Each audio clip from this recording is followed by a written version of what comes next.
Bienvenue sur DMG TV, les histoires mystiques. Si tu es nouveau sur la page, n'oublie pas de t'abonner, de laisser un commentaire, de liker, de partager. Si tu as une histoire que tu veux partager, fais-moi signe en commentaire. Je vais vous demander d'écouter attentivement s'il vous plaît. Et surtout, dites-moi l'histoire qui vous a marqué en commentaire. Le groupe Telegram est dans la description de la vidéo.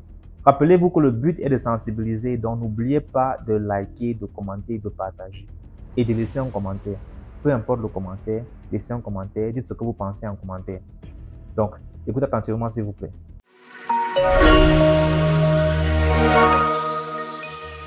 Très bien alors. Je travaillais dans une boîte de nuit à Douala. Et dans cette boîte de nuit-là, il y avait une jeune fille qui venait tous les soirs. Et quand elle venait, je l'offrais toujours parce que, dans la boîte de nuit, les premières filles qui arrivaient au plus tard, avant 1h du matin, on les offrait les verres de coca. Et du coup, elle était toujours parmi les premières filles.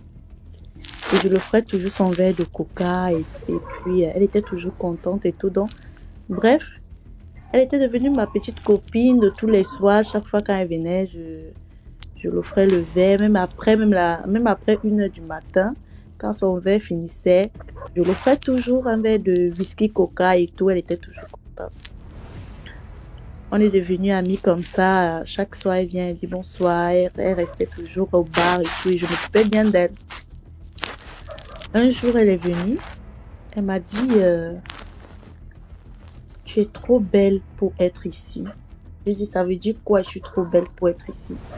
Elle dit mais tu vois pas que ta place n'est pas ici? Tu travailles en boîte de nuit dans un comptoir, tu sais les clients et tout. Tu mérites mieux que ça. J'ai dit, je mérite mieux que ça, mais pour l'instant, ce n'est que ça que j'ai trouvé comme boulot et c'est ça qui me permet de prendre soin de moi, de soutenir ma famille. Tu veux que je fasse quoi? Elle me dit, j'ai un secret. Je lui dis, quel secret? Elle me dit, tous les soirs quand je viens ici, tu es gentil avec moi, tu me sers les verres et tout. Franchement, tu es une fille bien. Mais j'ai un secret et je veux que on le fasse à deux. Je lui dis, mais le secret, c'est quoi? Elle me dit, en fait, elle a un réseau. Et elle aimerait qu'on aille dans le réseau ensemble. Je lui dis, mais le réseau, c'est quel réseau? Elle me dit, le réseau est au niveau des DA. Qu'elle veut m'amener au niveau des DA. Il y a un monsieur au niveau des DA qui fait qui fait des rituels pour avoir beaucoup d'argent. Je lui dis, mais les rituels là, c'est comment, ça se passe comment? Elle me dit, si je pars avec elle, quand on va rentrer, on va devenir très riche. On aura beaucoup d'argent, on va rien manquer. Je lui dis, ah ouais? Elle me dit oui. Je lui dis, mais moi, je veux d'abord savoir comment ça se passe avant de... Moi, elle ne peut pas partir comme ça, elle ne peut pas te suivre bêtement, je ne sais pas là où tu m'amènes et tout. Elle me dit, ça aide. Après EDA, bon, elle m'a indiqué un peu, bref. Après, elle me dit, le monsieur, il va nous faire des lavages, il va nous enterrer dans le cercueil. Il va nous enterrer pendant 3 jours dans un cercueil par terre, comme on enterre les morts là. Donc, on te met dans le cercueil, on ferme, et puis on t'enterre, on met la terre dessus. Donc, on t'enterre vivante, quoi. Je dis, mais comment ça, on va m'enterrer vivante alors que je suis encore vivante? Elle me dit, non, c'est juste pour le médicament. Mais après, quand tu vas sortir, tu vas devenir très, très riche. En fait, je suis restée... J'étais un peu choquée. Je lui ai dit, tu sais, ce qu'on va faire, c'est que toi, tu vas aller d'abord voir le monsieur. Tu vas faire le médicament que tu dis là. Si tu deviens très riche, que moi-même je vois que ta vie a vraiment changé comme tu dis là, peut-être je vais venir, je vais te suivre. Mais pour l'instant là, laisse-moi d'abord débarrasser mes veilles ici. Parce que pour l'instant, c'est ici là que je gagne mon pain. Elle me dit, tu sais, si je pars voir le monsieur et que je fais le rituel et que je deviens très très riche, on ne sera plus amis. je ne vais plus te reconnaître. Tu ne vas même plus t'approcher à côté de moi parce que j'aurai beaucoup d'argent et je ne vais plus traîner avec toi. Je ne vais plus venir ici au bar pour que tu m'offres des verres de coca. Parce que je vais devenir une VIP et je vais seulement boire les champagnes. Bah après, bon, elle a parlé comme ça, je lui ai dit, ok, il n'y a pas de souci. Bon, moi, j'ai négligé l'affaire.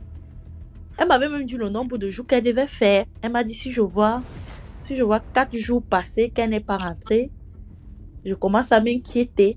Mais avant 4 jours, elle sera là et elle sera très riche. Et que si elle revient, elle devient très riche, elle ne va plus me reconnaître. Je ne serai plus amie avec elle si je ne pars pas avec elle. Je lui ai dit que de toutes les façons, vas-y, moi je reste ici et débarrasse mes verres. Elle est partie. Je reste 2 jours, je ne la vois pas. 3 jours, je ne la vois pas. Elle commence à m'inquiéter. Elle dit, hey, celle-là, elle est où? Chaque fois, elle est ici, là, mais ça fait 3 jours, je ne la vois pas. Peut-être elle est vraiment partie. 4e jour, 5e jour. Je vois mes collègues qui servaient en salle là. Ils ont fait des réservations. Ils ont réservé peut-être deux tables VIP et tout ça là. Il y avait le protocole et tout. Mais là, moi, alors, je quitte maintenant mon bar. Je n'ai pas demandé, mais qu'est-ce qui se passe ici? Il y a un ministre qui va venir ici ou un footballeur ou... On me dit que non. J'ai dit, comment ça? C'est qui va venir? On me dit, mais tu connais pas la fille qui venait souvent là-bas? Ta petite copine là qui venait souvent boire les coca avec toi là-bas au bar? Petit détail là. Je dis que oui. C'est elle. Elle a réservé 2 tables et tout et tout. J'ai dit, mais c'est pas vrai. On me dit que si, c'est elle. J'ai dit, non, je n'arrive pas à croire. J'ai dit, je vais voir avant de croire. Donc, du coup, je suis repartie dans mon comptoir en train de servir mes verres de coca. Je vois, elle entre en boîte. Elle avait changé. Elle était devenue belle. Elle était devenue purée. Elle avait vraiment changé. C'était la dimension, quoi. Elle est partie, elle a réservé sa table. Il y avait les champagnes. Il y avait même les gardes du corps. En fait, j'étais choquée. Et moi, j'étais là derrière mon comptoir. Je l'observais. J'ai dit, ah, peut-être elle a vraiment fait ce qu'elle m'a dit. Et c'était vrai, hein, elle a fait comme si elle ne me connaissait pas. Elle m'ignorait. Elle ne me parlait plus. Elle passait. Elle était devenue comme une grande femme. En fait, elle ne me gérait plus. Je n'étais plus sa copine qui lui servait les verres de coca. Elle avait déjà une grosse voiture. Quand elle venait en boîte de nuit, elle garait seulement sa grosse voiture là. Elle ne s'asseyait même plus au bar, même pour que je lui serve les verres de coca. Elle s'asseyait seulement dans les VIP là-bas. Quelques temps après, elle a commencé à ouvrir des instituts de beauté dans la ville de Douala. En fait, sa vie avait changé. C'était devenu chic, quoi. Même, on n'était plus amis parce qu'on n'était plus dans la même longueur d'onde, quoi. Elle était devenue grande, moi j'étais encore moi petite là pour débarrasser mes verres. Mais ce qui était triste pour la fin de son histoire, c'est que elle avait ouvert, je pense qu'elle avait déjà 3 instituts dans la ville de Douala. Après, elle a commencé après, moi j'ai voyagé, hein, moi j'étais plus au Cameroun et tout.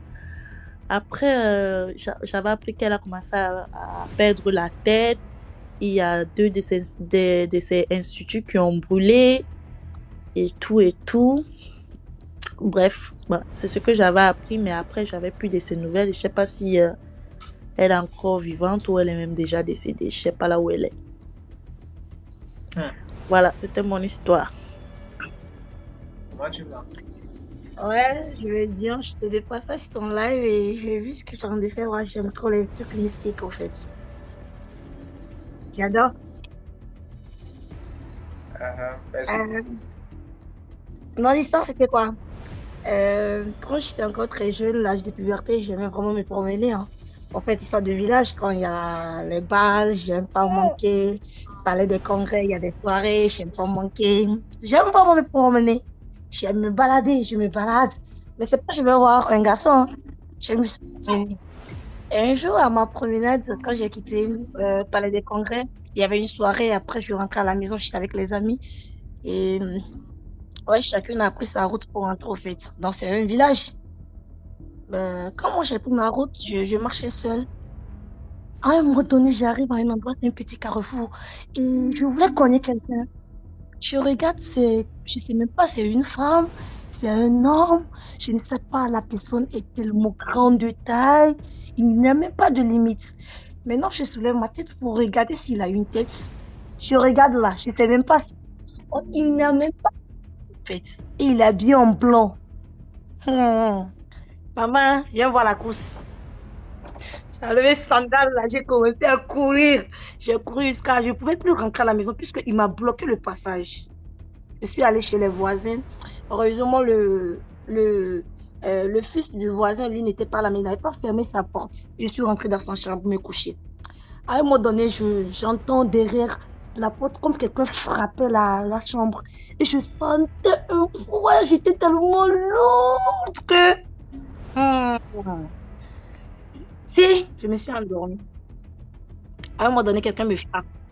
Je me réveille, c'est le fils du voisin. Il dit, mais tu fais quoi chez moi? Il dit, ben, il y a un monsieur qui est très grand de taille qui m'a bloqué le passage chez nous là. Il dit, mais il n'y a personne. Je dis, si. Il dit, qui me raccompagne, je vais rentrer chez moi. Il dit, non, que c'est bon, que je ne rentre plus. Et le lendemain, quand j'ai parlé à des vieilles femmes, ils m'ont dit que ouais, c'est comme ça, quand tu te promènes trop, c'est comme ça, il y a les esprits qui sortent pour t'effrayer, juste pour t'avertir, quoi. De ne plus te promener, que c'est non. Et ok, j'ai arrêté. C'était... Pour moi, ça fait peur. Et quand tu vis au village, il y a beaucoup d'histoires. Quand on parle de peu de sorciers là, je sais pas si vous avez une fois entendu ça. Quand les sorciers ils veulent sortir là, leur lumière là, leur feu là, que tu vois le feu qui se déplace seul. Je sais pas si tu as une fois entendu l'histoire. Ah aussi, j'ai croisé, ça fait vraiment peur. Ça fait vraiment peur. Tu peux même pas dormir la nuit. Voilà, mon enfant me dérange. Je peine pas, mais je vais répondre. DMG, chez nous, quand on fait papatoya, on coupe pas le goût comme ça aux gens, c'est pas bon. Comment? Chez nous, en Côte d'Ivoire, quand quelqu'un est en train de faire le loup papatoya, on coupe pas le goût comme ça, sinon la personne tombe malade. Tu m'as raccroché la connexion comme ça. C'est ça, je te dis. Non, c'est pas moi. C'est la connexion qui dérange, c'est pas moi.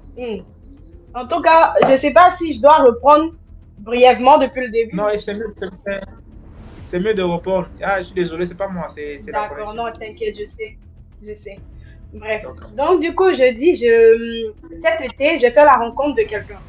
Étant plus jeune, j'avais fait la remarque sur moi-même que je suis pas belle, hein, je suis pas waouh. Mais quand je sors avec mes copines que je trouve vraiment plus belle, c'est toujours moi que, genre, des fortes personnes draguent. Genre, moi, j'ai toujours le gars qui a l'oseille. Donc, j'ai pris l'habitude avec ça pour dire, bah, skinny, hein, on attire que les riches. Donc, bref, j'ai pris l'habitude. Donc, cet été, je fais la rencontre d'un artiste, mais hyper connu encore, vraiment connu, qui est en fonction encore, qui chante toujours. Je fais la rencontre du mec. Ça se passe bien. On part dans la loge, on discute bien, voilà, il prend des renseignements sur moi, je suis mon ami, tout va bien. Où les choses vont se corser, d'abord, je dis aux gens d'avoir peur des footeux et des artistes. Parce que les gens là rentrent dans des bois sacrés pour ressortir comme ça. Parce que souvent, tu sais même pas c'est quoi la personne chante, mais ça te plaît. Bref, moi, je suis partie. Il m'invitait tout le temps. Moi, je travaille. Et mon travail me prend beaucoup de temps. Donc, je déclinais toujours l'invitation parce que moi, je ne peux pas laisser mon travail pour aller voir garçon ici, désolée. Donc, j'ai trouvé un jour où je ne travaillais pas et lui aussi, il avait une prestation dans une ville pas très loin de chez moi. Il me dit, viens, je démarre ma voiture, 2 heures de route. La nuit! J'arrive. On échange un peu et il avait sa prestation à 4 heures du matin. Il me dit, là, sa prestation. J'étais là sur mon téléphone en train de manipuler sur TikTok. Le gars, il éteint les lumières DMG. Il commence à faire quoi? J'étais en train de manipuler mon téléphone, j'étais sur TikTok. Donc, je suis couchée sur le lit. Le gars, il finit de s'habiller. Il doit prier avant de partir prester. Quelque chose que moi, je trouve normal. Mais DMG, la prière que le père là m'a sorti, j'ai jamais entendu ça de ma vie musculaire. Jamais. C'était une prière qui disait, oui, avec toi, je suis le plus fort. Sans toi, je dis, hé. Émilie, ton tour est arrivé. C'est fini pour moi. Dans le noir. Depuis qu'on prie dans l'obscurité. Le gars là a fini la prière là. Quelque chose m'a dit ne dors pas. DMG, je suis restée les yeux ouverts jusqu'à 9h du matin. Ah bon, toi et moi on ira sur Paname. Même si les choses des grandes personnes qui étaient venues faire là. Le goût m'est coupé. Mes ragnagnas sont venus sur place.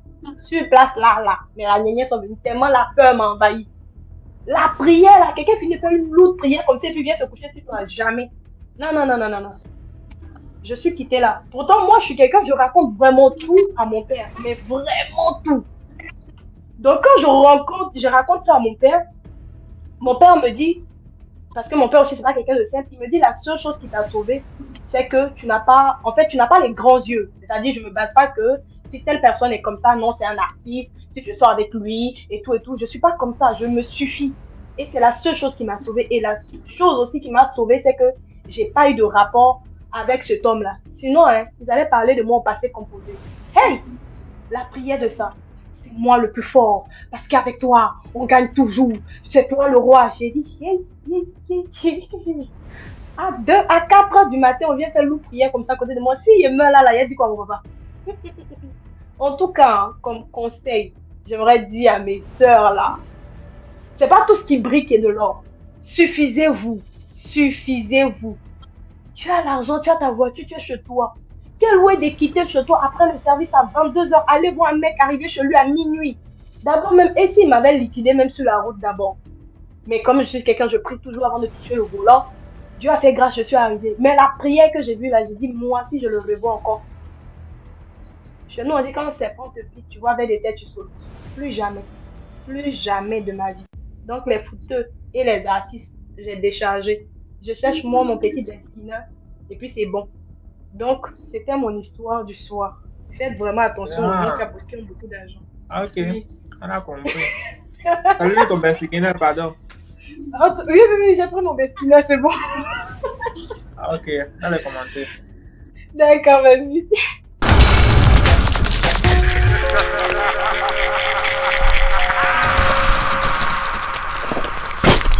Continue.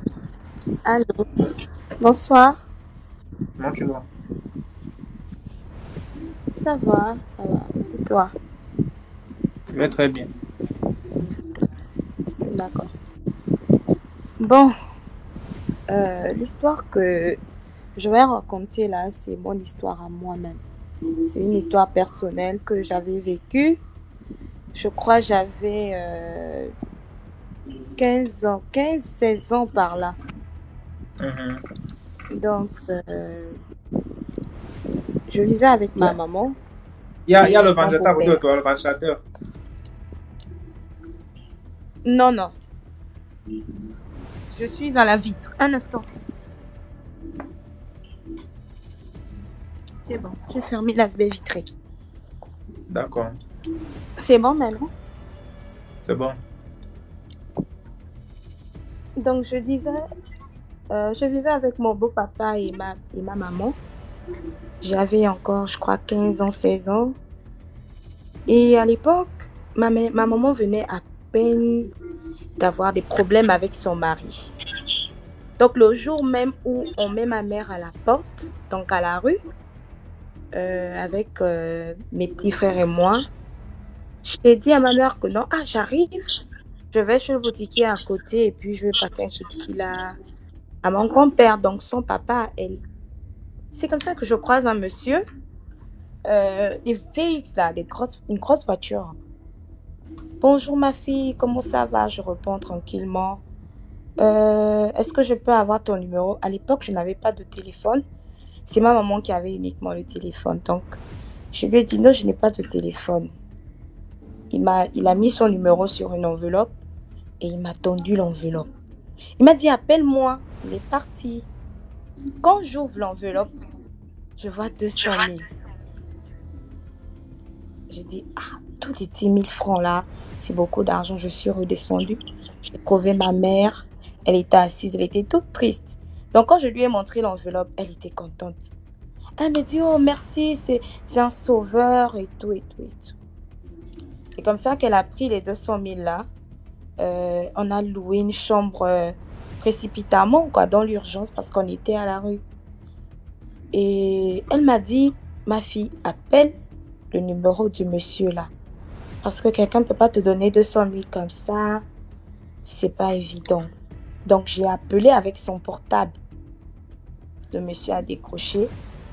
Mais c'était pas lui qui était au téléphone, c'est quelqu'un d'autre qui a décroché. On a parlé. J'ai dit non, c'est un tel, voilà, je vais taire mon prénom. Voilà, voilà. Et puis on s'est rencontrés à tel endroit. Vous m'avez demandé de vous appeler. Le monsieur me dit non, patientez un instant et tout. Je veux le passer. On m'a passé le monsieur en question. C'est une personnalité ici dans mon pays. Actuellement même encore, il est encore au pouvoir. Donc, il a décroché et il m'a donné rendez-vous. Mais l'endroit, je ne connaissais pas vraiment comment faire pour aller à l'endroit. Donc, c'est ma maman qui m'a accompagnée. On est allé. Quand on est arrivé, vraiment, c'était, je sais pas, c'était comme un palais. Une grande maison. Et j'étais émerveillée de voir des piscines à l'intérieur d'une concession. Pour moi, je ne voyais pas ça souvent juste à la télé. Et puis, j'étais encore très naïve. Donc, quand je suis arrivée, on a discuté. C'est ma maman qui répondait. Hein. Moi, je ne savais même pas de quoi il s'agissait. Je ne connaissais pas encore même des autres. J'étais encore vierge. Donc, ma maman parlait avec le monsieur. Ça discutait et tout. Et j'étais là comme, je ne sais pas, comme un appât. Et je n'avais pas compris ça comme ça. Donc, ma maman a profité de l'occasion pour expliquer notre situation. Donc, le monsieur a dit non, il n'y a pas de souci, je vais vous loger dans une de mes villas. Et on a logé dans la villa du monsieur et tout. Le même jour, donc on n'a même pas, la maison qu'on avait louée, on n'a même pas fait une semaine. On a dit au bailleur qu'on partait, il pouvait garder le reste de l'argent et tout et tout. On est parti aménager directement dans une de villas du monsieur. Avec tous mes petits frères et tout.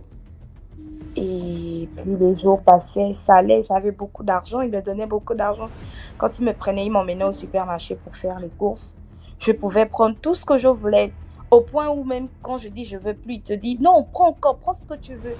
Après, je n'avais plus d'idée, je prenais même des brosses à laver, des serpillères, des trucs vraiment... Pour moi, ça ne m'intéressait pas. Je prenais les courses, mais ma maman m'a motivée que oui, c'est bon, c'est un sauveur, c'est Dieu qui nous a envoyé ce monsieur-là et tout, et tout, et tout. Et puis un jour, il commence par m'inviter toute seule. Il me dit non, je t'envoie le chauffeur, tu viens sans ta maman. Donc, je vais au rendez-vous du monsieur, j'arrive dans sa pièce, la chambre, on va dire. Je vois toute une chambre remplie de miroirs. C'est-à-dire, les murs sont recouverts de miroirs, je ne comprends pas. Il y a le lit, je ne comprends pas. Je dis, pourquoi ta chambre, il n'y a que des miroirs, il n'y a pas de rideau, c'est juste des miroirs. Il me dit non, c'est comme ça, c'est la visibilité est plus claire comme ça. Bon, moi, c'était un peu les mots que je ne comprenais pas. On a commencé à parler, il me posait des questions. Est-ce que tu connais des hommes et tout et tout. Je disais non, moi, je ne connais pas encore. Je n'ai que 15 ans, 16 ans, je ne fais pas encore ce genre de choses. Il me disait, non, lève-toi un peu, tourne-toi. Quand je me tourne, je suis habillée. J'ai l'impression qu'il est en train de regarder quelque chose à l'arrière de mon dos. Et j'ai le frisson qui me prend. Je reste tranquille, je ne panique pas, je rentre à la maison. Je dis à ma mère, ah non, le monsieur là, il me fait peur. Ma mère me dit, non, pourquoi tu es naïve comme ça, il ne faut pas avoir peur et tout. Je dis non, il me fait peur parce que j'ai l'impression qu'il n'est pas normal. Elle me dit non, si, il est gentil et tout. Donc, j'avais l'impression que le monsieur, c'est-à-dire ici, à l'instant où je commence à penser à lui, tout de suite mon téléphone sonne, c'est lui qui appelle. Et c'était comme ça à chaque fois. Et un jour, ma mère a commencé à tester. Elle a dit non, demande-lui, dis que tu as besoin d'1 million. J'ai aussi fait un message, il a rappelé. Il a dit pas de problème. Ce jour-là, il a tenu à me remettre l'argent en main propre. Et il n'aimait pas venir dans sa propre villa, donc il me faisait toujours déplacer.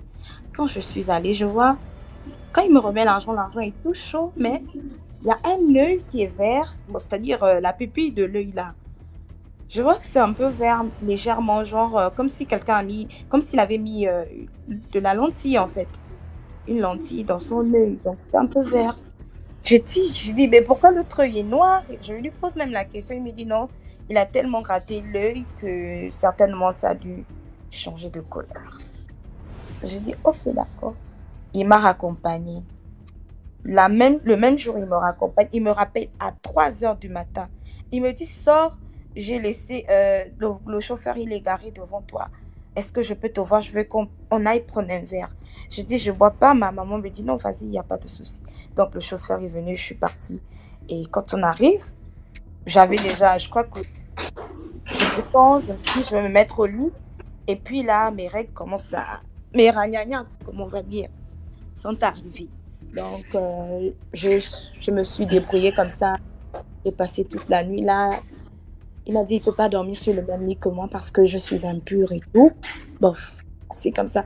Et en fait, ça a tourné comme ça. À chaque fois qu'il voulait me voir, j'avais toujours des ragnagnas qui arrivaient. Donc, je me retrouvais maintenant à voir ça 3 fois, 4 fois dans le mois, à chaque fois.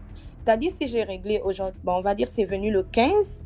S'il me dit demain, c'est fini le 15 par exemple, il me dit là demain, on va se voir et tout. Quand je vais, ben ça vient. Et c'était comme ça à chaque fois. À bord dire ça à ma maman, c'est pas normal. Je peux pas régler plus de 4, 5 fois, 6 fois dans le mois. C'est-à-dire, ça termine, ça revient, ça part. C'est pas possible. Ma mère me dit non, peut-être que c'est un problème. Comme ça vient de venir, peut-être que ça va s'arranger après. Il faut patienter encore 2 mois. Je crois qu'elle communiquait aussi avec le monsieur et le monsieur commençait à se plaindre de ce problème qu'à chaque fois peut-être qu'il voulait me toucher. Moi, je savais pas que il voulait peut-être me toucher. Pour moi, c'était juste passer la nuit avec lui. Mais j'avais l'impression que les deux communiquaient ensemble. Donc, il se fâchait déjà. Il disait non, à chaque fois que je veux toucher ta fille, c'est comme ci, c'est comme ça. Ça bloque toujours. Elle a toujours des ragnagnas. Est-ce que c'est normal qu'une femme règle plus de 6, 7 fois dans la semaine, dans le mois? C'est pas normal et tout. Donc, moi, je propose qu'on envoie ta fille au Cameroun. On va aller lui soigner là-bas et tout. Moi, je dis à ma mère, je ne vais pas là-bas. Ma mère me dit, mais si, il faut que tu le fasses. Il ne faut pas être naïve comme les autres filles. Vraiment, elle m'a lavé le cerveau. Et c'est comme ça qu'un jour, je dors dans ma chambre, dans la villa où on était logés. Je fais un rêve où je le rêve, il est derrière mon dos et il me propose un joli collier. Et avec une belle paire de chaussures, la robe aussi, elle était belle. Et il me demandait de porter le collier et les chaussures et la robe. Donc, j'avais déjà mis les chaussures, j'ai aussi porté la robe. Maintenant, il m'a dit, tourne-toi. Moi-même, je vais te mettre le collier. Donc, j'ai donné le coup. J'ai juste un peu tiré les cheveux sur le côté. Et il s'apprêtait déjà à me mettre le collier derrière mon cou. Et c'est comme ça que je ne sais pas ce qui s'est passé dans mon dos. J'ai entendu comment il a crié, non, comment ça? Je ne sais pas. Et je me suis réveillée subitement. Quand je me réveille, toute ma chambre est inondée des cafards. Les cafards étaient partout dans ma chambre. Je ne comprenais pas. Je suis sortie en vitesse. Je suis allée trouver ma maman. Je dis que non, ma chambre est remplie de cafards.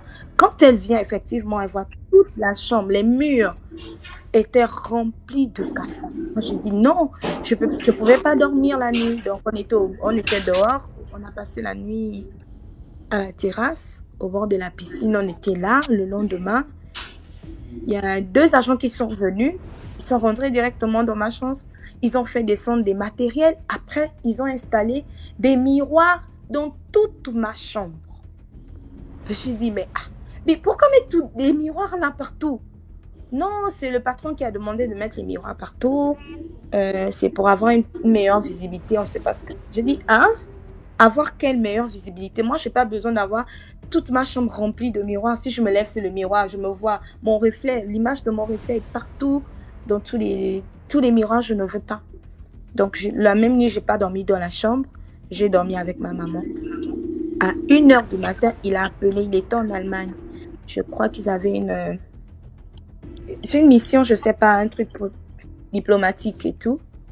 Il a dit pourquoi elle ne dort pas dans sa chambre. Ça commençait à péter les câbles avec ma maman. Non, il ne faut pas qu'elle dorme avec toi. Elle doit dormir dans sa chambre. Ma mère a dit, pourquoi? Elle peut dormir avec moi, il n'y a pas de souci. Il a raccroché au téléphone et pendant que je dormais avec ma maman, là, je fais maintenant le rêve où je vois ma défunte grand-mère, celle qui m'a élevée. Donc, la maman de ma mère. qui me demande de sortir de cette maison et de partir. Elle insiste, elle me dit, il faut que tu fuis ici. Mais c'était un rêve, j'avais l'impression que c'était... C'est-à-dire, dans le rêve, je pleurais. Et quand je me suis réveillée, je touche mes joues, mais effectivement, je suis aussi en train de pleurer. Parce que je faisais un rêve où elle est en train de me demander de partir de cet endroit. Et quand je me retourne, c'est comme si c'est un trou profond. Je ne vois plus la maison, mais la maison est complètement dans un trou. Je ne sais pas, vous voyez quand on a creusé un trou et puis on met de l'eau à l'intérieur, ou je ne sais pas, une dalle. La maison était vraiment dans un trou profond. Et j'ai dit à ma maman, le matin, j'ai dit, maman, prenons nos affaires et quittons cette maison. Elle me dit, elle ne peut pas quitter cette maison. Je dis, pourquoi? Il faut qu'on quitte cette maison. Si tu ne quittes pas cette maison, moi, je m'en vais. Elle me dit, non, tu rigoles, on a tout ici, on a des ménagères, on a tout. Je ne peux pas quitter cette maison. Et c'est comme ça que moi-même, je me suis levée. Allez, je suis allée chercher. J'ai trouvé un studio dans une zone pas loin de là où on était. J'ai payé, j'ai vidé mon compte. J'ai payé, je crois, 1 an. Et c'est comme ça que je me suis acheté un billet d'avion.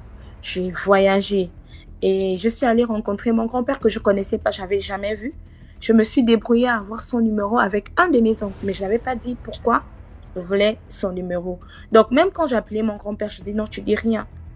Tu ne dis rien sur moi. Tu ne dis même pas à ta fille que moi, je t'ai appelé.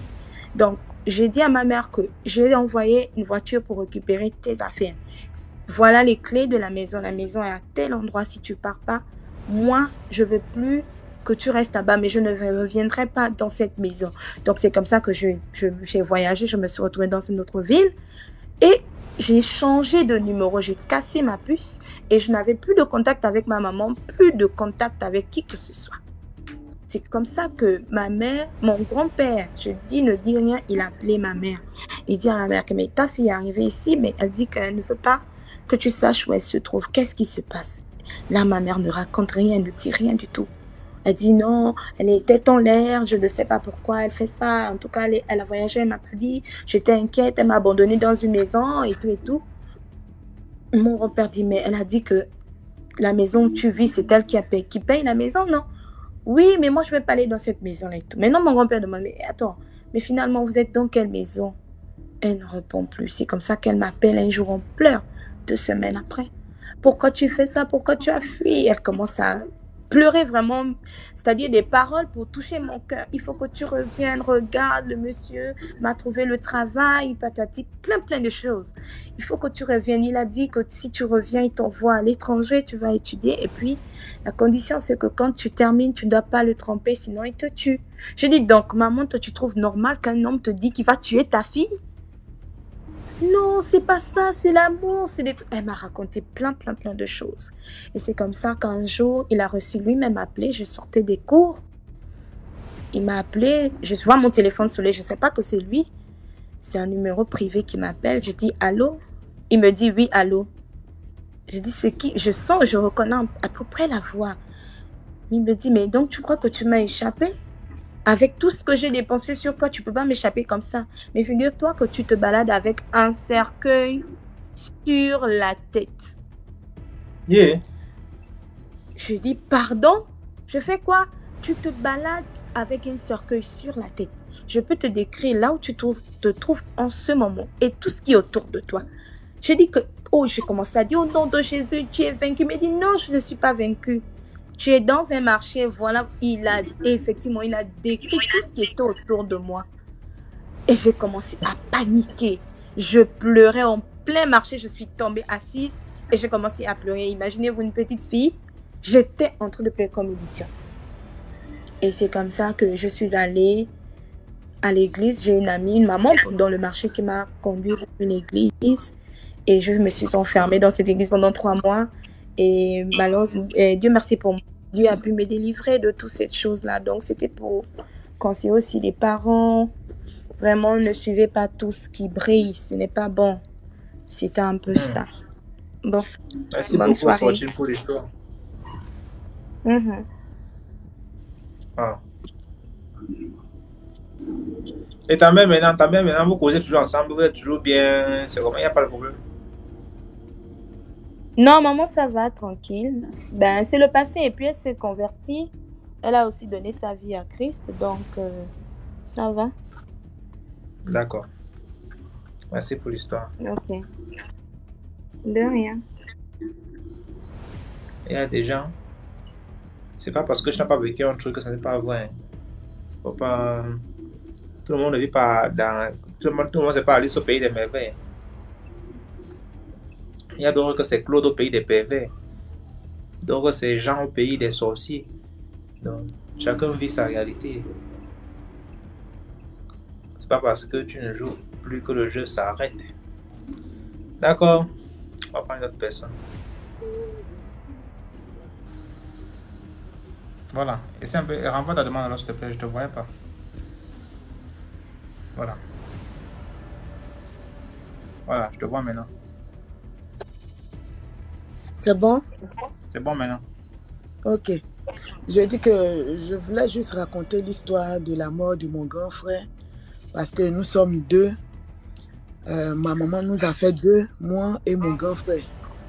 Et pour que nous naissions, c'était tout un tas de problèmes pour ma mère. Fallait qu'elle parte dans les églises, tout ça, prier. Tout ça, c'est avec la prière que nous sommes nés. Donc, nous sommes nés à l'église.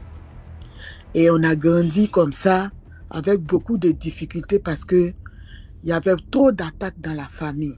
Et moi, je suis quelqu'un, puis je suis la dernière et je suis la seule fille. Et je suis quelqu'un, quand je dors, que je me réveille, je vous dis que j'ai vu telle chose. Ça tarde pas, ça vaut pas 2 semaines et la chose arrive. Et quand j'ai grandi, j'ai commencé à travailler. J'ai commencé à travailler très jeune. Et mon travail, là, vraiment, c'est un travail où beaucoup d'argent me passait dans la main. J'avais vraiment, vraiment beaucoup d'argent. Pour mon âge, l'argent que je gérais était beaucoup, franchement. Donc, ça créait beaucoup de jalousie, ça créait beaucoup de problèmes dans la famille parce que je n'ai que mon père et ma mère et je suis la dernière, donc je m'occupe beaucoup d'eux. Ça veut dire je peux avoir de l'argent et puis rester dans la faim et puis donner, m'occuper de rien que mes parents doivent être à l'aise. Et c'est comme ça que je vis. Même si j'ai une camarade que j'aime beaucoup, si je n'ai que 10 francs, si elle vient me dire qu'elle a un problème, j'enlève mes 10 francs, je lui donne et puis moi je bois de l'eau, je dors. C'est comme ça, moi, ma vie est. Donc, une nuit, je me suis couchée et c'était comme si je me suis retrouvée au Togo parce qu'en ce moment-là, je voyageais beaucoup. Je me suis retrouvée au Togo et c'était comme s'ils étaient en train de faire le funérail de quelqu'un et puis je suis partie au funérail, on m'attrape, on dit oui, bon, faut pas pleurer, bon, que c'est pas dans le rêve, c'était comme ça. Et je constate qu'on dit non, on va t'annoncer une nouvelle, il faut te calmer. Et je me réveille en sursaut. Je refuse même de voir le reste du rêve, je me réveille en sursaut. Et je me réveille, je cours de ma chambre, j'arrive au salon. Il est déjà 8 heures et tout le monde est au salon, les gens sont en train de boire le café. Et moi, j'arrive au salon en culotte. J'ai dit, mais c'est quoi? On m'a dit, mais tu as vu quoi? J'ai dit, non, j'ai rêvé, on est parti dans le funérail, quelqu'un est mort, tout ça. On dit, ah, toi, ton affaire là, quand ça commence comme ça, c'est pas bon. Bon, ce jour-là, c'était un férié. Je me rappelle un lundi, je ne suis pas allée au travail. Je suis restée à la maison. Ce jour-là, j'étais triste toute la journée. Le mardi, je vais au travail. Je suis triste encore. Le mercredi, je suis au travail, mon père m'appelle. Il me dit, ah, on vient de m'appeler pour me dire que ton grand frère a fait un accident dans un village, que ça ne va pas, je vais le chercher pour l'envoyer à l'hôpital. Bon, quand il a dit ça, j'ai tiqué. J'ai dit, il a fait un accident comment? Il me dit non, puisque c'était un exploitant, mon grand frère c'était un exploitant forestier. Et j'ai dit, bon, ok, je t'envoie l'argent, va rapidement. Mon père va y faire toute la journée, j'appelle, personne ne décroche. Toute la journée. J'ai dit, mais quelqu'un qui a fait accident. Normalement, quand on va le chercher, on envoie à l'hôpital, on peut quand même m'appeler. J'appelle, personne ne décroche. J'ai dit, bon, ok. Le soir, je rentre à la maison, je vois que la cour est remplie. Ma maison est remplie. J'ai dit, mais qu'est-ce qui s'est passé? Ils ont appelé les gens, les voisins. voisins, tout ça là. Ils sont dans ma cour. Je vois tout le monde vient m'attraper. J'ai dit, mais il y a quel problème? Le souci, c'est quoi? On dit non, c'est la vie, faut pas vraiment pleurer. Tu sais que vous êtes deux seulement. C'est toi seul qui est resté, ton grand frère est mort. J'ai dit non, moi je ne peux pas croire à ça. Je ne peux pas croire à ça. Et je prends le téléphone, j'appelle mon père, je demande. Parce que je suis quelqu'un, je suis beaucoup sensible, mais j'ai un cœur de garçon. Pour pouvoir pleurer, c'est difficile pour moi. J'appelle pour que mon père confirme d'abord. Je leur dis, tous ceux qui sont assis là, je leur dis que ce qu'ils racontent, c'est faux. J'appelle mon père, je demande à mon père, est-ce que c'est vrai ce que les gens sont venus me dire? Il dit oui. Bon, c'est la débandade. Après, je tombe dans les pommes, je ne sais pas ce qui se passe. Après, je me réveille. Quand je me réveille, il y a un monsieur qui était dans la cour. Le monsieur, tout le monde avait peur de lui dans la cour parce que c'est quelqu'un, il faisait l'église christianiste céleste là, il ne cause pas avec quelqu'un, tout ça. Le monsieur, il n'a jamais causé avec moi. Il me dit bonjour, bonsoir, juste dans la cour, il passe. Je vois le monsieur est dans mon salon. Bon, je suis assise. Et il vient, il me dit, ma fille, vraiment, est-ce que je peux te parler 2 secondes au balcon? J'ai dit oui, je peux te parler. Il dit, tu sais, tu as fait un rêve il n'y a pas longtemps et quelqu'un était mort. Le rêve là, c'était toi, on venait chercher. Mais comme tu n'as pas terminé le rêve là, ton âme est tellement forte que c'est ton grand frère, ils ont pris. J'ai tiqué, j'ai dit que comment? C'était, il dit directement comme ça, le monsieur qui n'a jamais causé avec moi, il n'y a pas eu de causerie, c'est juste bonsoir tonton, bonjour tonton, et puis je monte. Et c'est comme ça, il me dit, ne va pas aux funérailles, ne va pas à l'enterrement, parce que si tu vas, dès que tu te retournes, tu tombes malade, on t'enterre aussi. Parce que normalement, les 2 enfants que ta mère a fait ne doivent pas grandir à ce niveau-là jusqu'à travailler. J'ai dit, mais ça signifie quoi? Il dit, non, vous ne deviez pas grandir parce que dans la famille de votre mère et dans la famille de votre père, il était dit que ta mère ne devait jamais faire des enfants. Et c'est comme ça ils ont scellé le ventre de ta mère. Et c'est les prières qui ont fait que vous êtes nés. Donc quand vous êtes nés, l'esprit avec quoi ils ont scellé le ventre de ta mère dans le village réclame tous les enfants qui sont sortis du ventre de ta mère. Et il ne veut pas que vous normalement, vous ne deviez pas vivre même. Vous ne deviez pas vivre. Voilà comment je demande comment mon grand frère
à quelque chose. Que si je veux bien, si je veux faire médicament, de faire bien médicament. Si je veux partir à l'église, de partir bien à l'église. Mais de ne pas rester simple comme ça parce que ils en ont fini avec mon grand frère et ils vont finir avec moi.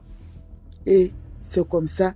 Jusqu'à aujourd'hui, le monsieur m'a dit, tu as des problèmes pour enfanter et tu auras beaucoup de problèmes pour enfanter. Pour enfanter, ça sera difficile. Et jusqu'à aujourd'hui, je suis avec ça. Je fais que des fausses couches. Et des fausses couches qui vont jusqu'à 9 mois, 7 mois, s'il te plaît. Ça veut dire que tu es enceinte, tu sens ton bébé jusqu'à 9 mois. Tu sens ton bébé jusqu'à 7 mois, puis tu fais la fausse couche. Sur rien. Ça veut dire que tu dors la nuit, tu te réveilles le matin, tu dis ton ventre te fait mal. On dit non, fausse couche. C'est tout. C'est comme ça que je perds tous mes enfants jusqu'à aujourd'hui. C'est comme ça, moi, ma vie. J'ai tellement beaucoup d'histoires à raconter sur ma vie. Je n'ai pas dit la vie de quelqu'un, j'ai dit pour moi, mais c'est que je vis. Si tu veux un e-boss, je vais t'envoyer les photos. Si je te montre comment j'ai été opéré par rapport à un fibrome qui m'a enlevé de 8 kilos, tu ne vas pas croire. Mais... Oui, tu ne vas pas croire. Et j'ai fait 10 heures dans un bloc opératoire pour ça. Tu ne vas pas croire. Mais maintenant, est-ce que tu as essayé de voir, te rapprocher de quoi, un pasteur, un praticien, oui, c'est ce que j'ai fait et puis aujourd'hui je suis encore vivante. C'est ce que j'ai fait et je suis vivante. Sinon je ne serais pas vivante après les 10 heures d'opération. J'ai fait ça jusqu'à... Il y a des gens qui se sont dévoilés chez moi. Non, si je commence à raconter, j'ai dit au début que si je commence à raconter mon histoire, c'est tellement long et mystique que vous n'allez pas comprendre. Les gens se sont dévoilés chez moi à la maison, des gens que j'ai nourris depuis le bas âge jusqu'à arriver en classe de terminale, qui se sont dévoilés. DMJ, est-ce que tu as vu un sorcier qui quitte le dehors venir ça? On va faire quelque chose. Bon, dis-moi d'abord, tu penses que tu peux raconter ton histoire en combien de minutes? Bon, si je raccourcis, j'enlève les détails. On peut faire un 10-12 minutes. Si je raccourcis, je coupe certaines parties. C'est que si vous n'allez pas tout comprendre, je vais couper pour que vous puissiez comprendre. Ok, ceux qui veulent qu'elle raconte, signalez en commentaire. On est 500 dans le live. Ceux qui veulent qu'elle raconte, signalez en commentaire, s'il vous plaît.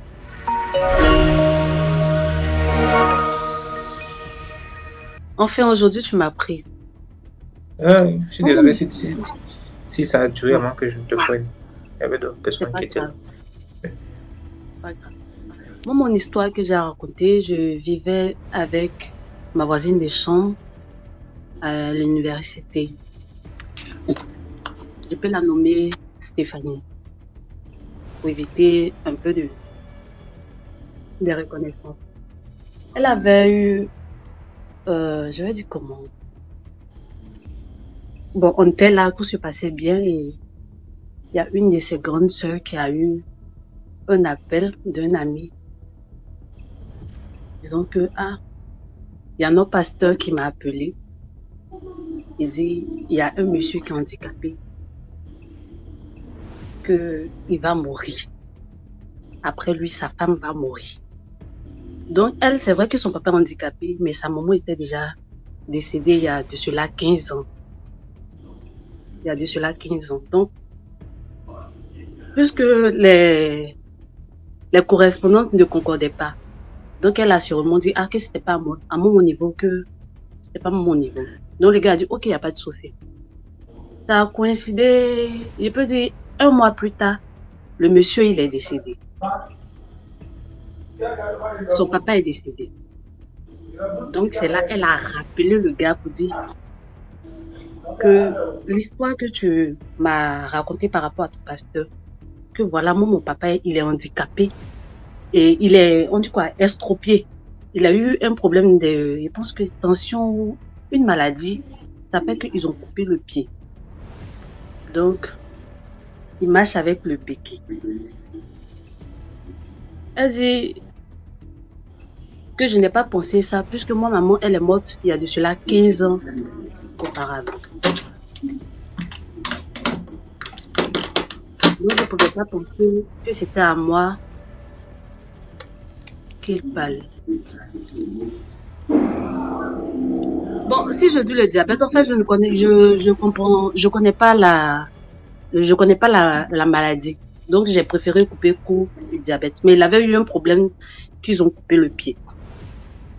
Donc, c'est ainsi que le pasteur a dit, vous ne comprenez pas réellement ce qu'on vous dit. Que souvent, sachez lire entre les lignes. C'est vrai, j'ai eu à dire que le monsieur, il est handicapé, qu'il va mourir, et plus tard, sa maman va mourir, et sa femme va mourir. Mais si sa femme est déjà morte, c'est que s'il a des enfants, parmi ses enfants, il y a forcément une qui va suivre. Donc, comme le monsieur, il était déjà décédé, voici ses enfants. Le monsieur, il a 3 filles, plus 2 garçons. Donc, voici maintenant le cas qui va être, parmi ces 3 filles, qui va mourir. Elles se sont réfugiées au camp de prière, dans le camp du monsieur. Elles ont prié, fait les jeûnes de 4 à 5 jours, et tout s'est bien déroulé. La veillée du monsieur, ils sont venus, la veillée du papa, ils sont venus, ils ont fait. La veillée s'est bien passée. Aux environs de minuit, le jour de la veillée, le jeune qui s'est levé, qui est venu transmettre le message, pour dire que mon pasteur a fait une révélation disant, ton papa va mourir et le jour de l'enterrement, sa femme va le suivre. C'est le jeune, à minuit, il est mort.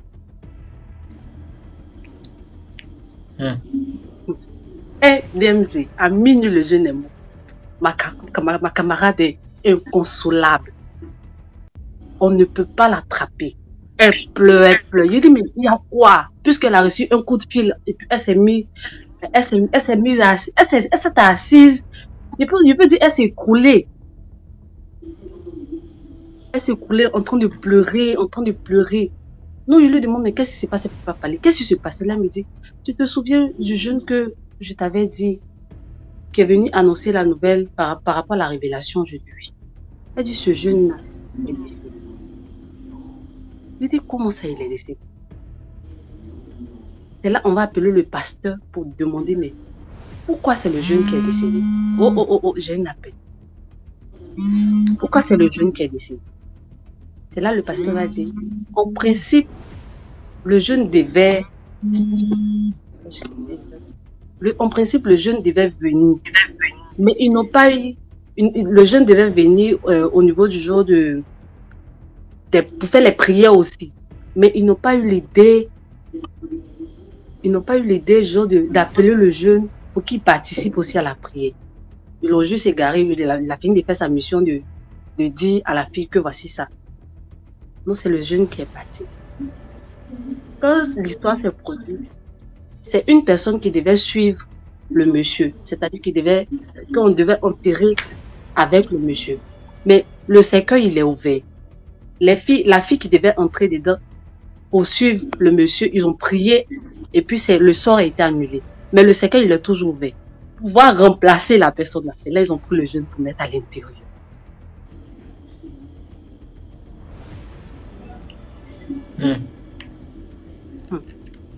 DMZ.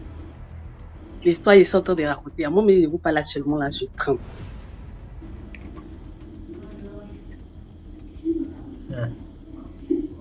Je vous parle actuellement, je tremble. Ça s'est passé il y a de cela, je peux dire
revenant, j'ai vu que la balle est rentrée dans l'eau. Moi, je ne savais pas. J'ai dit, ouais, c'est des blancs. Moi, je ne connais pas. Et j'ai posé les assiettes, vu que c'était un peu petit que moi. J'avais, moi, 13 ans. Bon, j'ai posé le plat, je suis rentré dans l'eau, j'ai sorti la balle et j'ai eu une coup de pied pour les redonner la balle. La dame, il m'a fait une geste de tête pour me remercier. Moi, je suis parti. Et arrivé là où il y avait le champ de mon grand-papa, on mangeait ensemble. Après, quand il a pris sa pipe, a commencé à fumer, je l'ai expliqué. J'ai dit, ah, j'ai vu des blancs là-bas. On dirait qu'il commence à acheter quelque chose là-bas, là, c'est pas loin de ton terrain, là. Il m'a dit des blancs ici. Ici, c'est le terrain. Après, il a dit son nom de famille, je vois. Ici, c'est notre terrain. Il n'y a pas blanc, j'ai pas vendu. Et il m'a dit, lève-toi, on y va. Je me suis levé. Il est arrivé au moment, j'ai dit, je les ai vus ici. Il m'a dit, non, ici, il n'y a rien. On est arrivé. Les vacances sont finies. Je suis rentré en ville. J'étais professionnel de footballeur, mais déjà petit. Je devais faire mon dernier test pour partir à Nantes. Et quand je commençais à venir là-bas, premier entraînement, j'ai perdu mes godasses, mes crampons. J'étais petit. J'ai dit à mon papa, oui, j'ai perdu le crampon, il faut que tu m'amènes encore des crampons. Il m'amène un crampon. Je commence à jouer avec ça. La test est bon. On est parti à Nantes. Dans le centre de formation à Nantes. À ce moment, j'avais presque 14 ans déjà. Mais ce que j'ai remarqué, à chaque fois que je rentre sur le terrain, le gazon, mon pied enfle. Je rentre, je sors, j'ai rien. Mais si je pose mon pied sur le gazon, ça enfle. C'est vraiment enflé que je peux même pas bouger mes orteils. Et comme ça, pendant 2 semaines, les hôpitaux de là-bas, ils m'ont amené, tu sais, ils ont beaucoup de trucs de protection, ils m'ont amené des hôpitaux, machin, ils ont rien vu.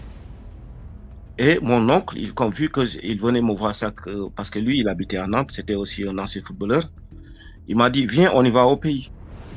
Quand on était parti au pays, et mon grand-papa m'a appelé. Il m'a dit, écoute, vous avez touché la balle de la dame. Je lui ai dit oui. Il m'a dit, viens, on retourne là, exactement là où tu avais touché.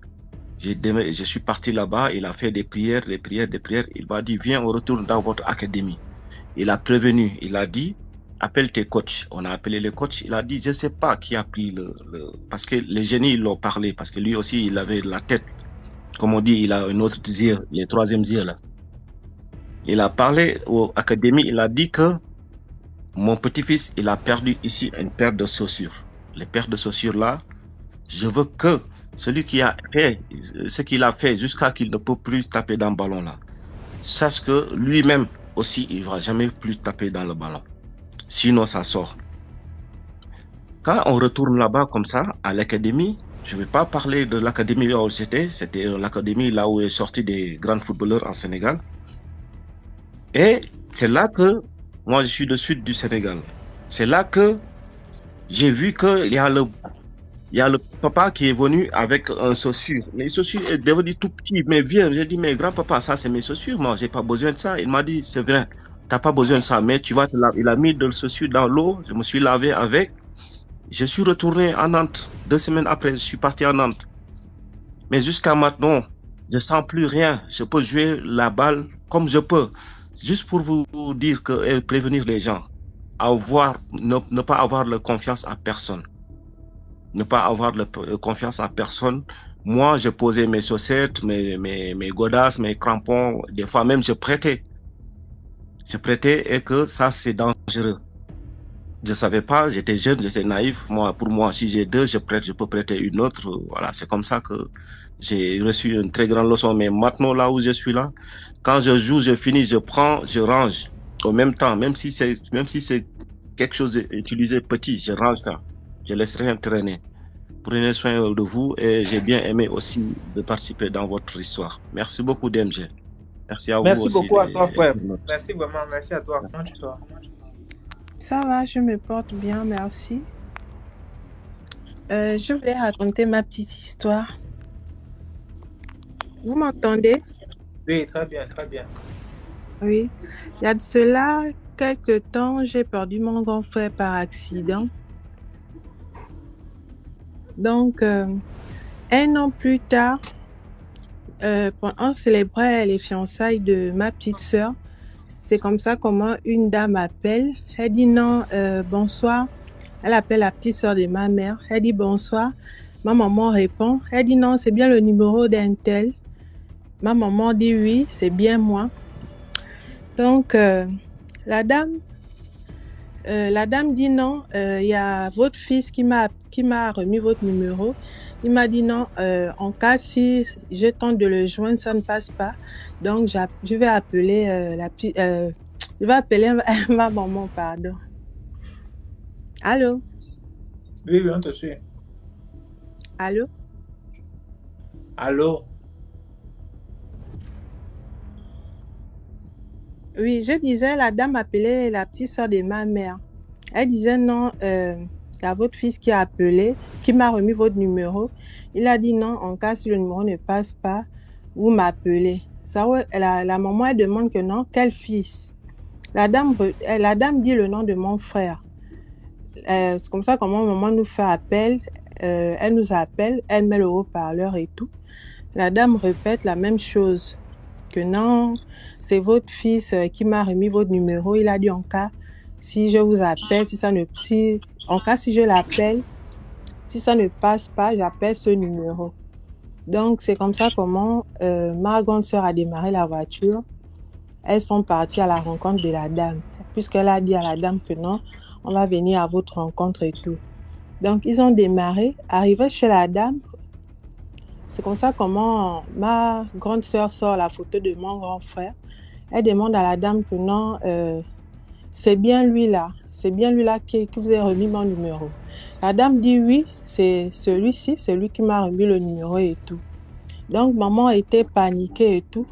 Donc elle disait non, ça ne peut pas être mon fils parce que mon fils il est décédé il y a de cela 1 an, il est décédé et tout. Donc, c'est comme ça comment la dame dit non. Si vous ne me croyez pas, je vais faire appel à ma collègue parce que le petit là, lui, il nous transporte chaque matin, tous les jours.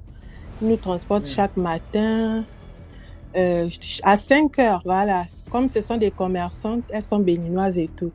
Donc, c'est lui qui leur transporte chaque matin. À chaque 5 heures, il vient leur prendre pour leur amener à leur lieu de travail et tout. Et quand il est 18 heures, il vient leur récupérer pour leur ramener. C'est juste que ce jour-là, il avait un souci avec son téléphone, donc il a remis le numéro. Donc ça, c'est ce que la dame a raconté à ma maman. C'est comme ça, la copine, la collègue de la dame dit, mais effectivement, c'est lui, la maman était en train de pleurer. Ils ont vu que la vieille était en train de pleurer et tout. Elle pleurait. Maintenant, elle demande que non, mais qu'est-ce qui se passe? C'est là où ma maman dit non, c'est mon fils, il est décédé il y a de cela 1 an. Il est décédé. Si vous ne nous croyez pas, on repart au village, comme ça, vous allez voir la stade tombe et tout. Donc, la photo là que vous voyez là, c'est une photo qu'on avait agrandie le jour de son décès et tout. C'est la photo qu'on avait agrandie. Donc, la femme, elle niait, elle dit non. Elle dit non, ça je ne crois pas à ça. Parce que le petit en question, il a une femme, il a même fait un enfant et tout. Si ça vous dit, je vous amène chez lui parce que c'est un petit, il est très gentil et tout. Souvent il nous offre à boire et tout. Parfois, il fait à manger à la maison. Il nous appelle, on mange avec sa femme, il a un nouveau-né et tout. Donc, ma maman, elle n'a pas eu ce courage-là avec ma grande sœur. Pardon. Elle n'a pas eu le courage d'aller voir l'enfant et tout. Donc, jusqu'à présent, on ne sait pas. La femme, on ne sait même pas si... qu'est-ce qu'elle est devenue, si elle a eu des séquelles ou pas, parce que elle n'en revenait pas. Parce que mon frère lui disait non... c'est comment on appelle. Il disait que non, il avait un problème de voiture. La voiture, quand on l'a demandé d'aller travailler sur la route du Congo et tout, la route n'est pas bonne, donc la voiture a un souci et tout. Maman a dit non, mon fils est décédé. Donc, elle était prise de peur et tout. Après, elle est rentrée chez elle. Donc, on n'avait pas eu le courage là d'aller voir l'enfant en question et la copine en question. Mais après ça, quand elle était repartie chez elle, elle était repartie, elle avait fait un tour avec sa famille, aller voir mon frère en question. Quand elle était arrivée, il n'était plus là. Donc, c'était un peu ça ma petite histoire. Diane, Allô? bonsoir. Bonsoir. Bonsoir DMG. Comment tu vas? Je vais bien, merci. Je fais grâce. Ok. Alors, je voulais raconter mon expérience, voilà. Parce que j'ai vu votre émission et voilà, ça m'intéresse. Et, si à travers mon histoire, ça pourra sauver des vies ou bien aider des gens. Donc, Merci. aujourd'hui, j'ai 25 ans et à l'âge de 20 ans, étant donné que j'étais dans une famille, je peux dire chrétienne, bon, chrétienne catholique, voilà. Mais malgré le fait qu'on était catholique quand même, on avait des bases genre toujours prier le matin, prier à midi, prier au soir et prier même quand on mange, au fait. Et nos parents nous avaient toujours inculqué nous avaient mis au fait en tête genre c'est l'école, c'est l'église, après l'école, c'est l'église, mais non. Et moi, étant donné que j'ai vite étudié, j'ai vite appris, parce qu'à 18 ans, j'avais eu le baccalauréat. Quand j'ai eu mon baccalauréat, c'est comme ça que puisque mes parents s'étaient séparés, donc ma mère vivait maintenant dans un autre pays. Et mon père, il avait pris une autre femme. Et avec cette femme-là, c'était pas trop ça. Donc, je me suis retrouvée maintenant à habiter avec mes tantes. C'est comme ça que maman, après le bac, elle me dit, bon, tu as eu ton bac, au lieu de te faire maltraiter parce qu'il y avait trop de maltraitance parfois avec mes tantes, trop de différences, il est préférable que tu viennes avec moi. Donc, je quitte mon pays d'origine et je vais retrouver maman. Mais je partais souvent passer des vacances, quoi. Et pendant que je passais mes vacances, genre, quand j'étais en classe de première, j'ai rencontré un monsieur. C'était tranquille. Même quand je suis retournée dans mon pays d'origine, le monsieur, genre, il m'envoyait de l'argent de poche. Et on avait gardé la relation. Voilà. Donc, quand j'ai mon baccalauréat, je retourne là où maman était. C'est comme ça que le monsieur décide de m'épouser. Au fait, les choses sont tellement allées vite. Il dit non, voilà, tu as eu le bac, c'est vrai, mais je vais t'épouser. Nous, avec le christianisme, si je peux dire ça, on nous a appris, tu vas pas faire aller dans ma norme. Donc, s'il y a un monsieur qui vient ou bien un mari qui vient, il se pointe, ce que tu dois faire, c'est d'accepter peut-être le mariage, en fait. Mais sauf qu'en ce moment, je vais dire quoi, je n'avais pas vraiment le discernement que j'ai aujourd'hui, parce que si j'avais ce discernement, peut-être je serais pas tombée dans ce foyer. Je ne devais pas tomber dans ce foyer, si je peux dire sincère. Mais moi, c'était genre l'éducation qu'on m'a donnée. On a fini d'études, on continue. Maintenant, s'il y a un mari, lui, d'aller dans ma norme, il faut te marier, il faut te caser. Donc, c'est comme ça que j'accepte la demande de cet homme. Maman aussi est valide. Oh, j'ai eu ton bac si dans le foyer, puisqu'il a promis que voilà, dans le foyer, je devais continuer mes études et autres, ça ne devait pas empêcher quelque chose. Il accepte, maman accepte la demande. C'est comme ça que, en moins de, je vais dire quoi, on a fait des fiançailles peut-être 6 mois et 6 mois, oui, 6 mois. Et il dit une fois, il a programmé au fait une date comme ça.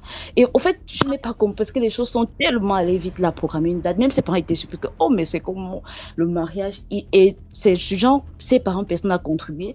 Il a dit non. Lui-même, il s'est préparé. Que ce soit dans ma famille, il a me donné une somme à maman pour, genre, préparer ce match de notre côté. Il a vraiment tout prévu de telle sorte que les cotisations, genre, quand ils sont dans les familles africaines, là-haut, il n'y avait pas ça. C'était un bon mariage, un grand mariage. Vraiment, la petite, elle a eu de la chance à 20 ans. Voilà. Elle va déjà au foyer et autres. Moi, oh là là, la grâce et autres. C'était un peu ça. Mais le jour du mariage, bizarrement, comme chez nous, il y a toujours des mets. Les mets qu'on fait souvent pour la belle famille et autres, le pistache ou bien on appelle ça quand le concombre, bien le mets d'arachide. Moi, je n'ai pas dormi avec maman parce que j'étais à l'hôtel, au fait. Le lendemain, les parents, je ne sais pas quel problème ils ont eu. Ils se sont mis à chambre. Le jour du mariage, ils se sont mis à chambre. Parce que moi, on me raconte, moi, j'étais à l'hôtel et moi, je devais juste quitter l'hôtel et aller à la mairie. Ils sont chamaillés, discutés au point où c'était vraiment fort. Puisque je suis juste, nous sommes deux, mon aîné et moi. Et même mon aîné, il était aussi dans le camp de mes oncles et tantes, vraiment, qui se chamaillaient, qui se disputaient et autres. Au point, ils ne sont pas venus à la mairie. Maman et certaines de ses soeurs ils sont venus. C'est comme ça que, après le mariage, personne ne me raconte réellement la scène qui s'est passée au fait, dans la maison familiale, au fait, là, on prépare le mariage. C'est comme ça que le lendemain, quand il faut maintenant donner le mets à la belle famille, maman me dit non, ton mets s'est brûlé, autre. C'est là que j'ai compris que le mets, au fait, chez les Africains, ça a un sens, un côté spirituel. Ça a vraiment un côté très, très spirituel. Comment est-ce que mon mets va se brûler, autre? Bon, moi, j'ai quand même banalisé ça parce que moi, j'étais, oh Dieu, Dieu, Dieu, Dieu. J'ai dit, ah, peut-être c'est arrivé, autre.